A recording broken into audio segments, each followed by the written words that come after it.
There's always a reason to sell. This month, we take a look at some of the things that you should consider if you're looking to go to market.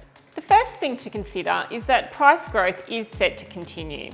Over the past 2 years, house price growth has been unprecedented, increasing across Australia by over 30%. In 2022, it is unlikely that we will continue to see these very strong rates of growth. Housing finance is starting to be restricted, and although interest rates may or may not increase, they are likely to start to climb earlier than the 2024 date set by the Reserve Bank.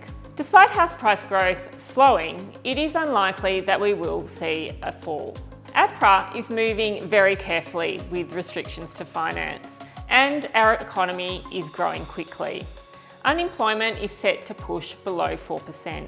Add to that the reopening of international borders and a return to global growth, and it does look like this year will be a very strong economy.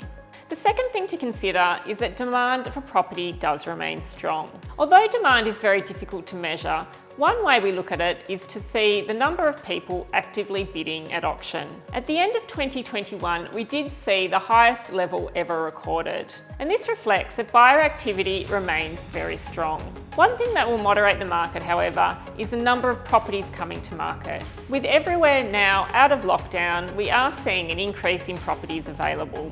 At this point, the main driver of slowing market conditions does look like an increase in properties available for sale, as opposed to a drawback in buyer activity. The final thing to consider is that right now does remain a really good time to list your property. Although price growth is continuing and we are continuing to see high levels of buyer activity, 2022 does remain a little bit uncertain. Finance restrictions are now in place and we may see more this year.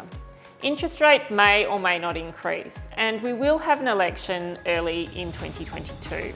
All of these things do create a higher level of uncertainty. Although prices are unlikely to fall, we will see them slow down, and the extent to which they slow does depend on the market. We're proud to present real-time market data to help you with your property decisions. For more information on the market, head to raywhite.com and download the Ray White Now report.